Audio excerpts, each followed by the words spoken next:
Hello student. In last lecture we discussed about the classification of polymer. Now we discuss about the what do you mean by addition polymer? What do you mean by addition polymerization? Firstly, what do you mean by addition polymer? The polymer which are formed by means of combination of many monomers without loss of small product. Okay? Those polymer which are prepared by monomers without loss of small product. Such type of polymer are referred as addition polymer. Now, addition polymer ला आपण chain growth polymer असं सुद्धा म्हणू शकतो. आता chain growth polymer आपण असं का म्हणतो? कारण याच्यामध्ये जेव्हा आपल्याला असं लक्षात येते की हा जेव्हा पॉलिमर तयार होतो तेव्हा एक मोनोमर दुसऱ्या मोनोमर सोबत जॉइन होतो, दुसऱ्या तिसऱ्या सोबत, तिसऱ्या चौथ्या सोबत आणि ते मेकॅनिझम कोणत्या पद्धतीचं आहे हे आपल्याला या आता पॉइंट मध्ये डिस्कस करायचं आहे. आता महत्त्वाची गोष्ट ही आहे की हे ॲडिशन पॉलिमर जेव्हा आपण पाहतो किंवा ॲडिशन पॉलिमरायझेशन जेव्हा आपण करतो तेव्हा स्पेसिफिकली आपण इथे अनसॅच्युरेटेड कंपाऊंड घेतो. कोणते घेतो? Unsaturated compound. म्हणजे आपण अल्किन घेणार, डाईन घेणार, राईट? एक डबल बॉन्ड, दोन डबल बॉन्ड आणि त्याचे डेरिव्हेटिव्हज आपण इथे घेणार आहेत.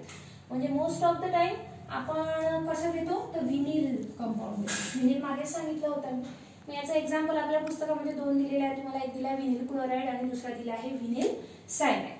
आता जेव्हाही आपण ॲडिशन पॉलिमरचं पॉलिमरायझेशन करणार म्हणजे आपण मोठा प्रॉडक्ट पॉलिमर तयार करणार तेव्हा तिथे तीन प्रकारचे मेकॅनिझम होऊ शकतात. आता तीन प्रकारचे मेकॅनिझम कशावरून होतात किंवा कशा पद्धतीने होतात तर तिथे कुठल्या प्रकारचा इंटरमिजिएट तयार होतो, मध्ये कोणती स्पीसीज तयार होते त्याच्यावरून आपण ॲडिशन पॉलिमर तयार करू शकतो. तीन प्रकारचे कोणते ते स्पेसिफिकली इंटरमिजिएट कोणता असू शकतो? तो असू शकतो एकतर कॅटायन किंवा तो असू शकतो ॲनायन किंवा तो असू शकतो फ्री रॅडिकल. म्हणजे जेव्हा आपण पॉलिमर तयार करणार तर पॉलिमर तयार करत असताना तिथे नेमकं कुठल्या प्रकारचा इंटरमिजिएट तयार होऊन राहिला, कॅटायन होऊन राहिला, ॲनायन होऊन राहिला की फ्री रॅडिकल होऊन राहिला, त्याच्यावरून आपण ॲडिशन पॉलिमरचे तीन प्रकारचे मेकॅनिझम पाहू शकतो. कॅटायनिक मेकॅनिझम, ॲनिओनिक मेकॅनिझम आणि फ्री रॅडिकल मेकॅनिझम. आपल्या सिलेबसला यातलं एकच मेकॅनिझम आहे जे आहे फ्री रॅडिकल मेकॅनिझम. ओके. आता पहिली गोष्ट आपल्याला सगळ्यात पहिले माहिती पाहिजे की फ्री रॅडिकल्स कसे तयार होतात, कोणत्या प्रकारच्या क्लिवेजने ते तयार होतात. तुम्हाला 11वीला दोन प्रकारचे क्लिवेज होते किंवा फिशन होते. एक होतं होमोलिटिक फिशन आणि दुसरं होतं हेटेरोलिटिक फिशन, राईट? किंवा हेटेरोलिटिक क्लिवेज. होमोलिटिक क्लिवेज आणि हेटेरोलिटिक क्लिवेज. होमोलिटिक क्लिवेज मध्ये तुम्हाला फ्री रॅडिकल मिळतात आणि हेटेरोलिटिक क्लिवेज मध्ये तुम्हाला कॅटायन आणि ॲनायन मिळतात. याचा सरळ साधा अर्थ असा आहे की जेव्हा आपण फ्री रॅडिकल मेकॅनिझम असं करणार तेव्हा आपल्याला तिथे कोणत्या प्रकारचं क्लिवेज करायचं आहे? होमोलिटिक क्लिवेज करायचं आहे. म्हणजे ते या पद्धतीचं असतं. आपल्याला माहिती आहे कुठलाही बॉन्ड जेव्हा आपण तयार करतो तेव्हा त्याच्यामध्ये शेअरिंग ऑफ इलेक्ट्रॉन जर झालं असेल, राईट? दोन इलेक्ट्रॉन्स असतात. हा एक इलेक्ट्रॉन याच्याकडे जाईल आणि एक इलेक्ट्रॉन याच्याकडे जाईल, बरोबर? या पद्धतीचं जे असतं त्याला म्हणतो आपण होमोलिटिक क्लिवेज. ओके. नाव तर आता आपण स्टार्ट करणार. That is free radical mechanism. Free radical mechanism for what? For addition polymerization. Okay ना. आता फ्री रॅडिकल मेकॅनिझम जेव्हा आपण करतो किंवा जेव्हा आपल्याला हे करायचं असतं तेव्हा आपल्याला सगळ्यात आधी माहिती आहे की कुठलाही सबस्टन्स जर तयार करायचा असेल तर आपल्याला त्याला इनिशिएट करावं लागतं, बरोबर? म्हणजे इनिशिएट करावं लागेल, कोणाला तरी सुरुवात करावी लागेल. मग स्पेसिफिकली जेव्हा ॲडिशन पॉलिमरायझेशन होतं तेव्हा इथे एक इनिशिएटर म्हणून काम करतो आणि तो इनिशिएटर जनरली असतो परऑक्साईड. कोण असतो? परऑक्साईड. परऑक्साईड ऍक्ट ॲज इनिशिएटर, जो इनिशिएट करायचं काम करतो. मग परऑक्साईड कोणते कोणते घेऊ शकता तुम्ही? इथे बेन्झोइल परऑक्साईड घेऊ शकता, बेन्झोइल परऑक्साईड घेऊ शकता. त्याच्यानंतर तुम्ही ऍसिटिल परऑक्साईड घेऊ शकता, ऍसिटिल परऑक्साईड सुद्धा घेऊ शकता तुम्ही, राईट? याच्या व्यतिरिक्त टर्शरी ब्युटिल परऑक्साईड हा सुद्धा एक तुम्ही परऑक्साईड यूज करू शकता. आता what do mean by peroxide? What do you mean by peroxide? The peroxide in which oxygen single bond oxygen this bond is present. Right. ज्याच्यामध्ये हा बॉन्ड तयार होतो त्याला आपण हा बॉन्ड प्रेझेंट असतो ऑक्सिजन सिंगल बॉन्ड ऑक्सिजन त्याला म्हणतो आपण पेरॉक्साइड. आता आपल्या सिलेबस मध्ये म्हणजे तुमच्या पुस्तकामध्ये स्पेसिफिकली ऍसिटिल पेरॉक्साइड बद्दल तुम्हाला सांगितलेलं आहे. ठीक आहे. मग आता सगळ्यात पहिले आपल्याला माहिती पाहिजे की त्या ऍसिटिल पेरॉक्साइडचं नेमकं स्ट्रक्चर कसं आहे. मग आपण ऍसिटिल पेरॉक्साइडचं स्ट्रक्चर बघून घेऊ पहिल्यांदा. It is CH3 C double bond O, right? Oxygen single bond oxygen, this is peroxide. Okay. आणि याला परत काय अटॅच करावं लागेल C double bond O CH3. Okay. It is acetyl peroxide. Benzoyl peroxide असेल तर तुम्हाला इथे काय करावं लागेल तिथे घ्यावं लागेल C6H5 फिनिल ज्याला आपण म्हणतो C6H5 C double bond O O O C double bond O C6H5. Okay. आता हे जे पेरॉक्साइड्स आहे हे सगळे पेरॉक्साइड काय म्हणून ऍक्ट होणार आहे तर ते ऍज अ इनिशिएटर म्हणून तिथे ऍक्ट केले जाणार आहे. ठीक आहे. आता इनिशिएटर म्हणून ऍक्ट केल्यानंतर पुढे आपल्याला प्रोसेस सुद्धा समोर जायची आहे न्यायची आहे. मग फ्री रेडिकल मेकॅनिझम हे 3 स्टेप मध्ये समोर जाते. पहिले इनिशिएट करावं लागेल आपल्याला त्या प्रोसेसला आणि प्रोसेस एकदा इनिशिएट झाली की आपल्याला 3 स्टेप मध्ये काय करावं लागेल रिएक्शन समोर न्यावी लागेल. पहिली जी स्टेप आहे त्याला म्हणतो आपण चेन इनिशिएशन. म्हणजे पॉलिमरची प्रोसेस आपल्याला सुरू करावी लागेल इनिशिएट करावी लागेल. नेक्स्ट वन सेकंड जी आहे ती आहे चेन प्रपोगेशन. प्रपोगेशन और it is also referred as elongation. वाढवणे लांबवणे. आणि सगळ्यात शेवटची स्टेप आहे chain termination. Chain termination. Okay. Free radical mechanism मध्ये किती स्टेप्स इन्व्हॉल्व आहेत 3. कोणत्या कोणत्या चेन इनिशिएशन चेन प्रपोगेशन और chain elongation and last one is the chain termination. Initially भूक लागेल आपल्याला आपण एक घास घेणार त्याच्यानंतर आपली जितकी भूक असेल तितकी आपण पोळ्या खात जाणार. पण पोळ्या खात जाणार म्हणजे सकाळपासून रात्रीपर्यंत खात जाणार का आपण नाही. एका सर्टन लिमिट नंतर आपली बॉडी आपल्याला सांगते की आता आपण खाऊ शकत नाही. तिथे आपण स्टॉप होतो. म्हणजे कुठेतरी आपल्याला रिएक्शन काय करावी लागते स्टॉप करावी लागते. टर्मिनेट करणे स्टॉप करणे. मग जिथे पॉलिमरची रिएक्शन स्टॉप होईल त्याला म्हणणार आपण चेन टर्मिनेशन. जिथे पॉलिमरची रिएक्शन सुरू होईल त्याला म्हणणार चेन इनिशिएशन. सुरुवात झाली शेवट झाला पण मध्ये काय होईल ती लांबत सुद्धा जाईल वाढत सुद्धा जाईल त्याला म्हणणार आपण चेन प्रपोगेशन. ओके. मग आता आपण काय डिस्कस करणार आहे या 3 स्टेप्स. आपल्याला स्टार्ट कुठून करायचं आहे बेन्झोइल पेरॉक्साइड पासून किंवा ऍसिटिल पेरॉक्साइड पासून. Okay. Now the first step that is the chain initiation. आता चेन इनिशिएट करायची आहे म्हणजे पहिल्यांदा आपल्याला इनिशिएटर तयार करावं लागेल बरोबर ज्याच्यापासून सुरुवात केली. मग इनिशिएटर कोण म्हणून ऍक्ट होतं तर पेरॉक्साइड म्हणून ऍक्ट होतं. ठीक आहे. मग सगळ्यात पहिले आपण काय तयार करणार तर आपण फॉर्मेशन ऑफ फ्री रॅडिकल करणार. म्हणजे सगळ्यात पहिले आपण फ्री रॅडिकल तयार करणार.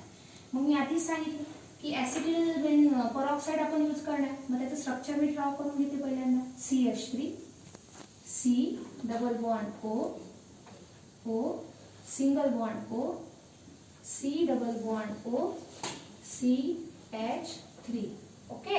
हा पेरॉक्साइड आहे कारण इथे ऑक्सिजन सिंगल बॉन्ड ऑक्सिजन आपल्याला लिंकेज दिसते. आता हा जो आहे हा जाणार होमोलिटिक क्लीवेज मध्ये.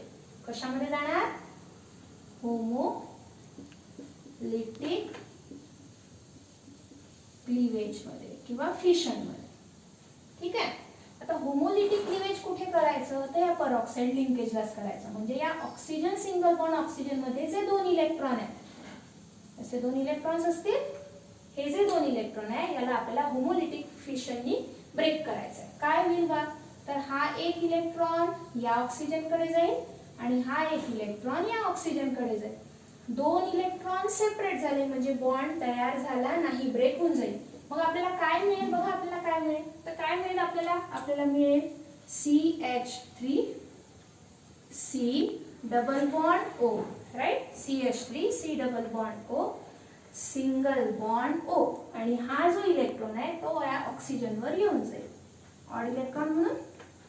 प्लस अजून काहीतरी मिळणार आहे याच्यासोबत आपल्याला, असं स्ट्रक्चर काय, तर परत पहा काय आहे, CH3 C double bond O O, तेच आहे का बघा, फक्त आपण असं लिहू शकतो याला O C double bond O CH3, right? म्हणजे सारखे सारखे आहेत पहा, दोघे जण सारखे आहेत. हे दोन इलेक्ट्रॉन आता परत समजा एकत्र आले तर परत काय तयार करतील, acetyl peroxide. This is the first step. Okay, now आता हा जो आपल्याला एक इथे परऑक्साइड मिळाला, फ्री रॅडिकल वाला मिळालेला आहे, हा याचं परत काय होते, क्लिवेज.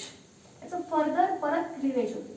क्लिवेज झाल्यानंतर याच्यामधून काय बाहेर पडतं, तर याच्यामधून बाहेर पडतं कार्बन डायऑक्साइड CO2.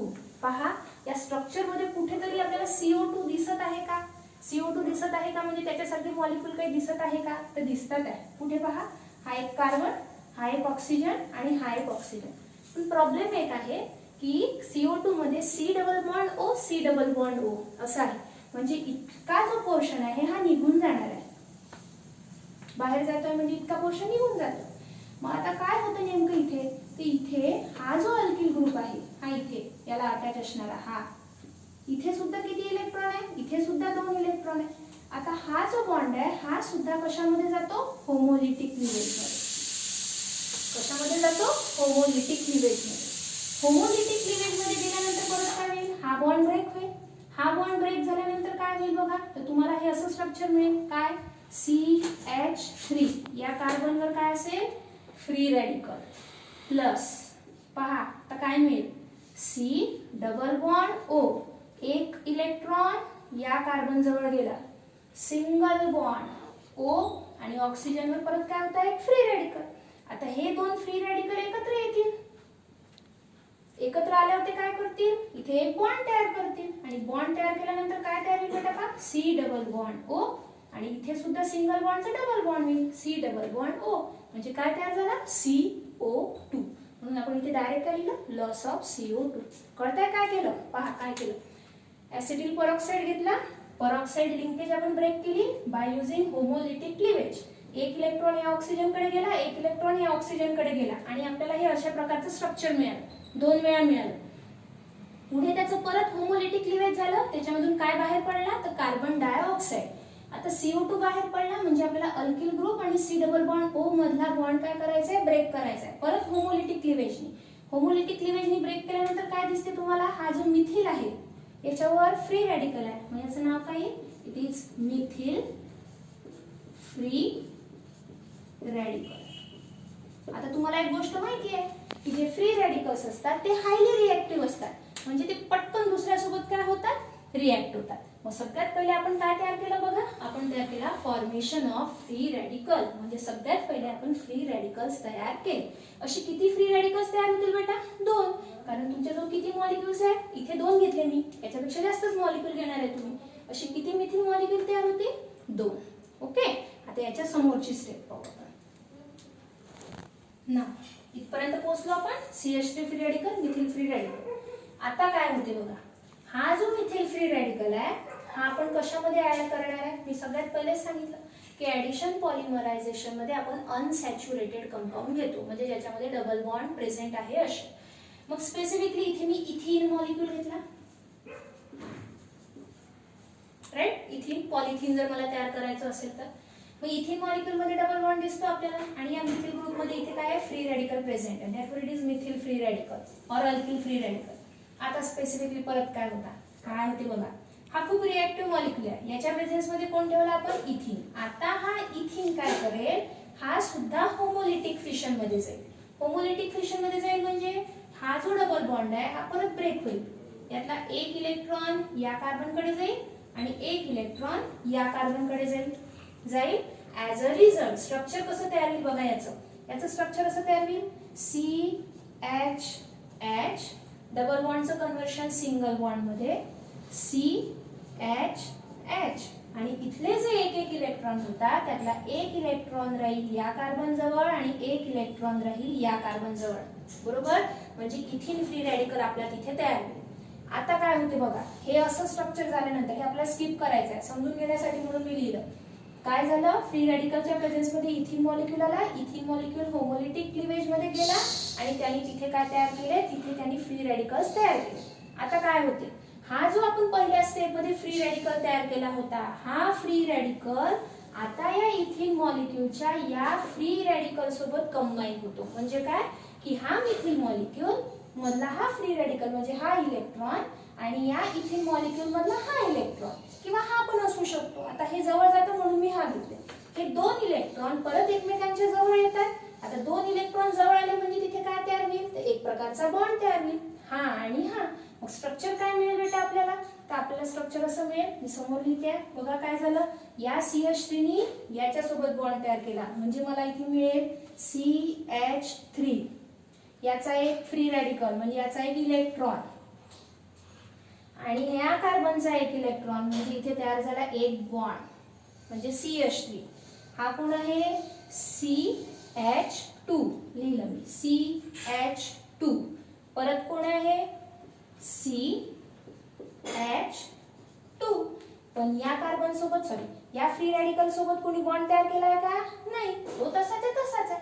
म्हणजे इथे परत काय लिहावं लागेल आपल्याला, free radical. Okay, it is the first step, that is chain initiation. काय केलं चेन इनिशिएशन मध्ये, तर सगळ्यात पहिले आपण काय घेतला, एक परऑक्साइड घेतला. त्या परऑक्साइड पासून सगळ्यात पहिले एक काय केला, छोटासा परऑक्साइड मॉलिक्यूल तयार केला. त्या परऑक्साइड मॉलिक्यूलनी काय केलं की त्याच्या कॉन्टॅक्ट मध्ये जे काही अनसॅच्युरेटेड कंपाऊंड येत होते त्याला सुद्धा ऍक्टिव्हेट करायचं काम केलं. त्याला म्हटलं की तू पण काय तयार कर, फ्री रॅडिकल्स तयार कर. मग त्यांनी पण फ्री रॅडिकल तयार केले. आता हा तयार पहिल्या स्टेप मध्ये तयार झालेला फ्री रॅडिकल आणि हे फ्री रॅडिकल एकमेकांसोबत कंबाईन झाले आणि एकमेकांपासून कंबाईन झाल्यानंतर पहिल्यापेक्षा एक मोठा मॉलिक्यूल तयार केला. बघा दिसतंय आपल्याला इथे किती होते फ्री रॅडिकल एकाच कार्बनवर.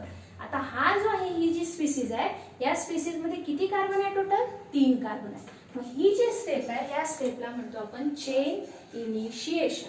ओके, आता पॉलिमरायझेशन मध्ये आपण काय म्हणतो, when many monomers are join together. इथे किती मोनोमर घेतला होता मी, एकच. आता आपण दुसरी स्टेप पाहणार की ज्याच्यामध्ये आपण एकापेक्षा जास्त इथिन मॉलिक्यूल घेणार. ठीक आहे, दुसरी स्टेप, सेकंड स्टेप. नाव फर्स्ट स्टेप मध्ये काय मिळालं होतं, methyl free radical इथिन molecule homolytic fission मध्ये गेला होता.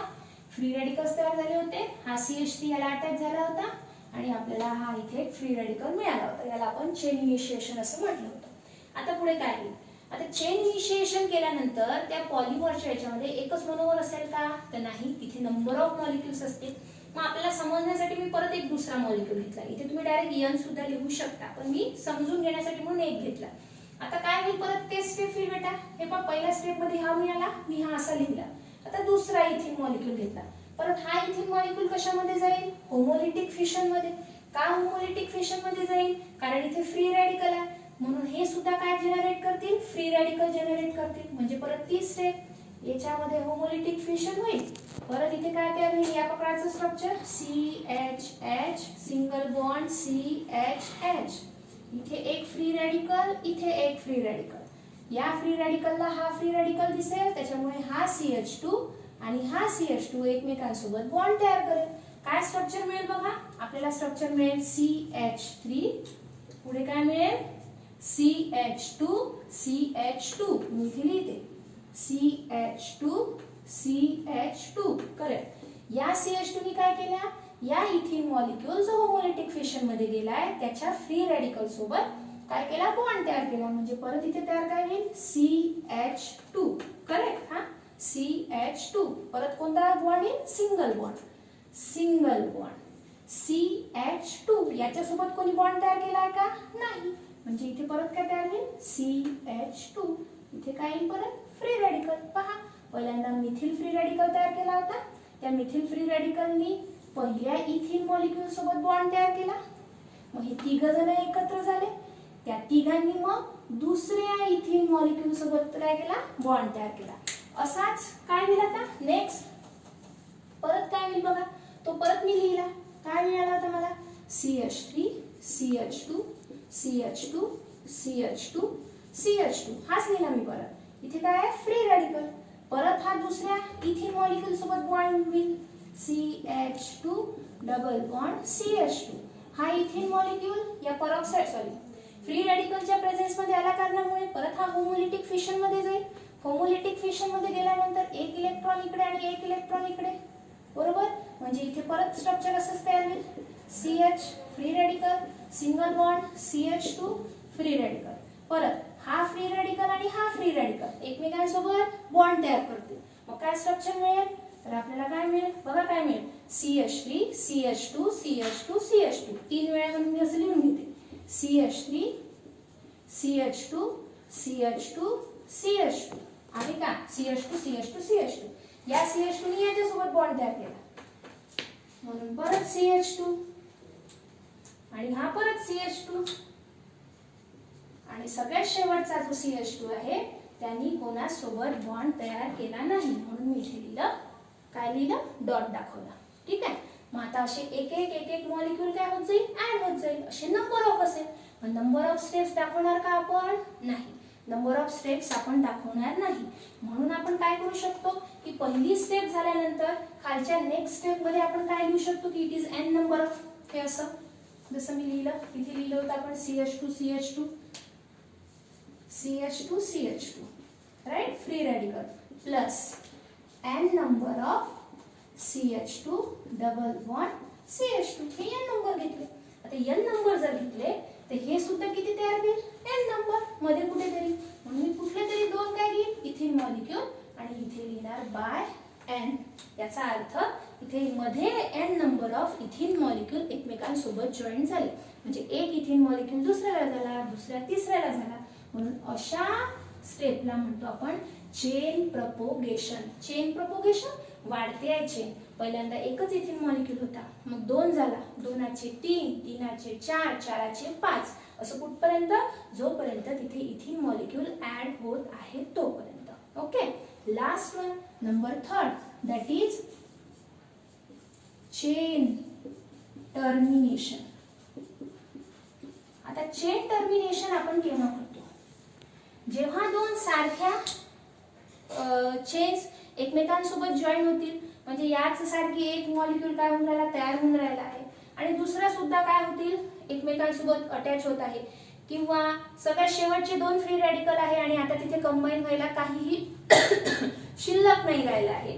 तर अशा प्रकारे जेव्हा 2 फ्री रॅडिकल्सच्या चेन एकमेकांना अटॅच होतील तेव्हा ती रिएक्शन काय होत जाईल, टर्मिनेट केल्या जाईल. म्हणजे कसं, तर आता हे आपलं तयार झालं होतं चेन प्रपोगेशन मध्ये CH3 CH2 CH2 CH2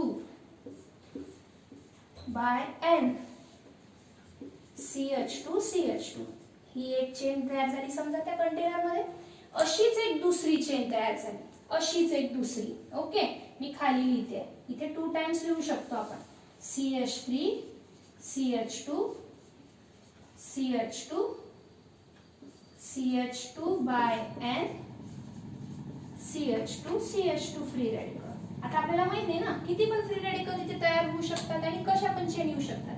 मग आता समजा या 2 चेन एकमेकांच्या जवळ आल्या, जसं इथे फ्री रॅडिकलच्या कॉन्टॅक्ट मध्ये इथिन मॉलिक्यूल आला होता, तर असंही होऊ शकते की एका ठराविक याच्यानंतर ह्या 2 चेन एकमेकांच्या समोर आल्या. आता समोर आल्यानंतर काय होईल, हा फ्री रॅडिकल आणि हा फ्री रॅडिकल एकमेकांसोबत काय तयार करतील, बॉन्ड तयार करतील. आणि एकदा का यांनी बॉन्ड तयार केला तर तुमच्या असं लक्षात येते की इथे टर्मिनल कार्बनवर कुठल्याही प्रकारचा फ्री रॅडिकल नाही, जसं इथे होतं बघा. टर्मिनलवर फ्री रॅडिकल म्हणजे तो अजून कोणातरी सोबत कंबाईन होऊ शकत होता. इथे सुद्धा अजून कोणातरी सोबत कंबाईन होऊ शकत होता, इथे सुद्धा कंबाईन होऊ शकत होता. पण आता जेव्हा हे स्ट्रक्चर तयार होतं तेव्हा आपल्याला लक्षात येते पहा काय मिळते, इट इज CH3. मोजा किती कार्बन आहे, मी तात्पुरते घेते, n आपण सोबत दाखवून देऊ, 1 2 3 4 5 6 7 8 9 10. समजा फॉर एक्झाम्पल मी याला असं दाखवलं CH3 CH2 CH2 CH2 bracket मध्ये घेतलं, याला लिहिलं मी n, इकडे लिहिलं CH2 CH3. राईट. काय लक्षात येते, इथे सुद्धा फ्री रॅडिकल नाही, इथे सुद्धा फ्री रॅडिकल नाही. म्हणजे आता जर याच्यामध्ये जर दुसरा एखादा फ्री रॅडिकल आपण टाकला तर तो त्याला कंबाईन होऊ शकत नाही. म्हणजे इथे आपली चेन रिएक्शन काय झाली, टर्मिनेट झाली, स्टॉप झाली. मग हे जे मेकॅनिझम आहे अशा प्रकारच्या मेकॅनिझमला म्हणतो आपण addition polymerisation mechanism by using an free radical. किती स्टेप मेकॅनिझम आहे, 3 स्टेप मेकॅनिझम आहे. Chain initiation, chain propagation, chain termination. Chain initiation मध्ये पहिल्यांदा इनिशिएटर आपल्याला हे करावं लागेल, बरोबर. मग इनिशिएटर कुठून येतो, तर परऑक्साइड पासून येतो.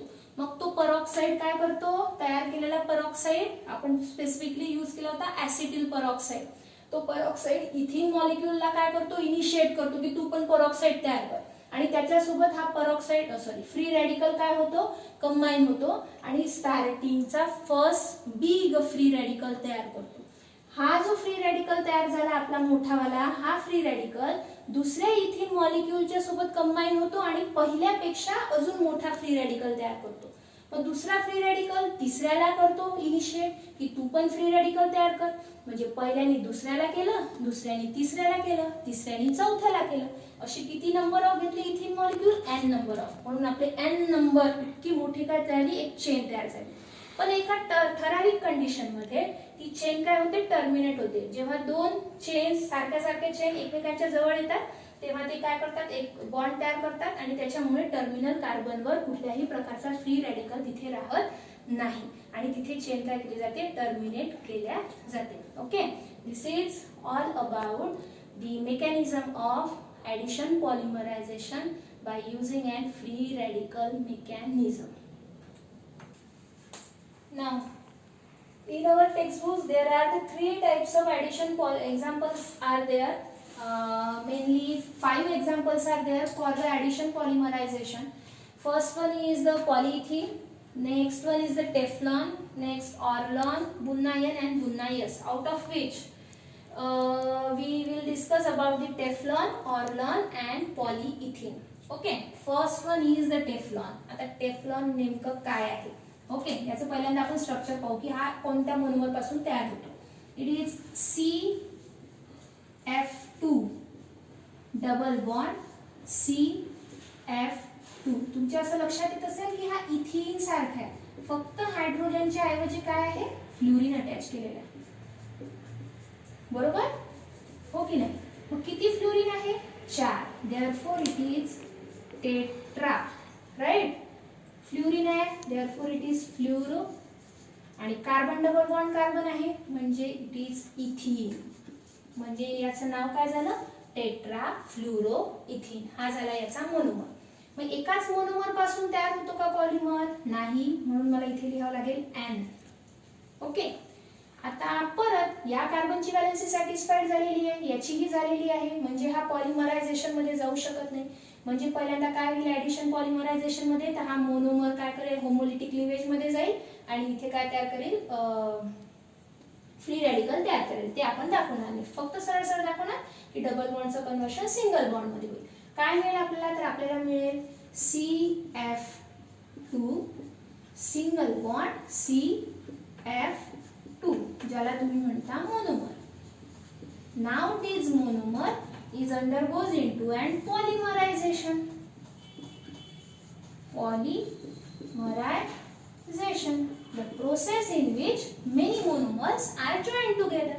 Many monomer कोणते आहे, तर हा CF2 खाली लिहिते मी, सिंगल बॉन्ड CF2. ओके, याला याची व्हॅलेन्सी अनसॅटिस्फाईड दाखवणार आपण. पुष्कळ मॉलिक्यूल जॉईन होणार आहे म्हणून याच्या ब्रॅकेटच्या बाहेर लिहिलं मी N, right. N stands for poly. आता पहा, N स्टँड्स फॉर पॉली आणि हे स्ट्रक्चर कोणाचे आहे, CF2 CF2. It is tetra fluoro इथिन. Therefore याचं नाव काय झालं बेटा, पॉली टेट्रा फ्लोरो इथिन, और it is also referred as Teflon. लक्षात ठेवा, it is also referred as Teflon और पॉलीटेट्राफ्लोरोइथिन. ठीक है, this is the first method of preparation of Teflon. आता हा टेफ्लॉन जो आहे हा स्पेसिफिकली कुठे यूज केला जातो, जनरली टेफ्लॉन जो आहे हा फ्राईंग पॅन्सच्या याच्यामध्ये यूज केला जातो. हा नॉन स्टिकी पॅन जे असतात त्याच्यामध्ये हा स्पेसिफिकली टेफ्लॉन काय केला जातो, यूज केला जातो. ठीक आहे. हा काय म्हणता येईल आपल्याला, रेजिस्ट करतो हीटला, त्याच्यामुळे स्पेसिफिकली फ्राईंग पॅन मध्ये, नॉन स्टिकी पॅन मध्ये स्पेसिफिकली याला यूज केला जातो. दुसरं एक एक्झाम्पल पाहणार आहे आपण, that is Orlon, or it is also referred as PAN. त्याचं लॉंग फॉर्म आहे पॉलीॲक्रायलोनायट्राइल विनिल सायनाइड. म्हटलं होतं मी ॲक्रायलोनायट्राइलचं दुसरं नाव विनिल सायनाइड. ओके.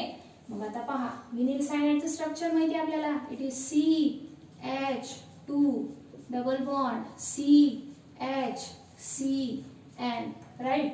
किती मॉलिक्यूल लागतील, N. Therefore it is acrylonitrile किंवा याचं दुसरं नाव विनिल सायनाइड.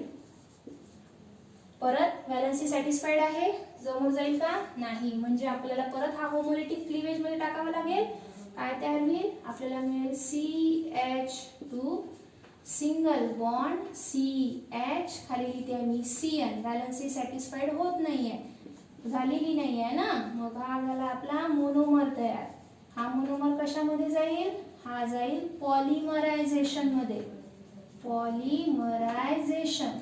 पॉलिमरायझेशन मध्ये गेल्यानंतर काय होईल का, हे एकमेकांना अटॅच होतील. मग आपण कसं लिहितो, ब्रॅकेट करतो, मोनोमर जसाच्या तसा लिहितो. काय आहे monomer, CH2 single bond CH3N. किती मॉलिक्यूल घेतले होते, N, म्हणून मी लिहिलं बाहेर N, right. N stands for poly. कोणाचे मॉलिक्यूल घेतले होते, ॲक्रायलोनायट्राइलचे. Therefore it is polyacrylonitrile. किंवा अजून एक दुसरं नाव सांगू शकतो आपण, इट इज पॉलीविनिल सायनाइड. बरोबर आहे का, पॉलीविनिल सायनाइड. आणि पॉलीविनिल सायनाइडचं शॉर्टकट काय माहिती, काय होईल, PVC आहे का, PVC नाही, sorry, it is polyvinyl cyanide और इट इज पॉलीॲक्रायलोनायट्राइल. किंवा त्याला दुसरं नाव काय आहे, ऑर्लॉन. आता हे ऑर्लॉन कुठे यूज केले जातात, तर ऑर्लॉन जनरली सिंथेटिक वूल तयार करण्यासाठी यूज केले जातात. वूल नॅचरल सोर्सेस मध्ये पाहिलं होतं आपण, ॲनिमल सोर्सेस. पण ब्लँकेट्स तयार करण्यासाठी जे आपल्याला वूल लागतो, लोकर लागतं, त्याच्यामध्ये स्पेसिफिकली आपण काय यूज करतो, ऑर्लॉन यूज करतो. In next lecture we discuss about the polyethene. Thank you.